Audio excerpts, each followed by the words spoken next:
It's Resurrection Sunday here in Australia. It's the 20th of April and it is 1:22 p.m. I've been to church. It was wonderful. I believe in Christ. I believe in the King of Kings and the Lord of Lords and am subjected to him, which is why I am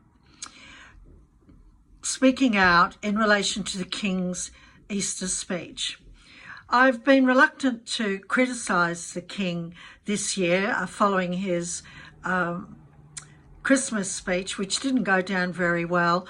He failed to recognise Lent, Shroud Tuesday, and now his Easter message is conflating Christianity with Islam and Judaism. Judaism, of all faiths. I mean, we have many things in common, but in Israel, Christians are prevented from preaching the gospel.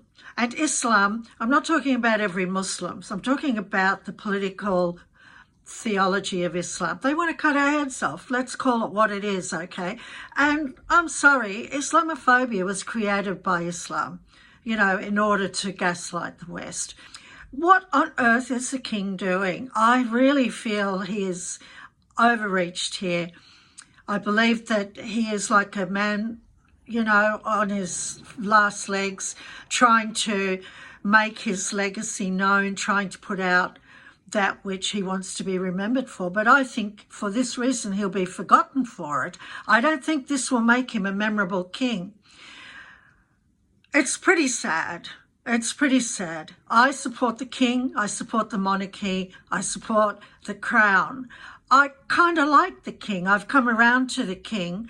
And I came out for him and Camilla when they were here. But you can't mess around with other religions. You know, in the Old Testament, God speaks to Israel and he accuses them time and time again of running after other gods. Those other gods are other religions. He calls them his other lovers. Well, how would it sound if I wished my husband, well, say my fourth husband, I've been married 3 times, but who's counting? Say my next fourth husband, I say, happy anniversary, darling. I love you so much.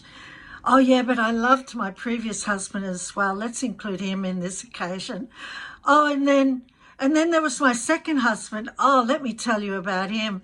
He was fabulous, darling. Oh, my first husband, look, that was short but sweet, but you know, it was consequential nonetheless. Look, this is what God means by other lovers. You can't have any other gods before him. The subjects of the realm and supporters of the monarchy recognise that the King is the supreme governor of the church, which means he is under the headship of the King of Kings and the Lord of Lords. It's as simple as that.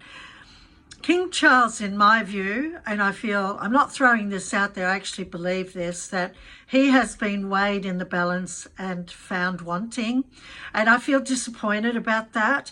He's not going to be remembered. He will not have a legacy. And not because it was such a brief term of service, but he's not going to be remembered. Why? He's going to be remembered for hindering the monarchy, for bringing it into a position of compromise and jeopardising its future. That's my thoughts on the King. I don't want to criticise the King, but I can't let this go. It's Resurrection Sunday. You know, the tomb is empty. The tomb is empty. He has risen.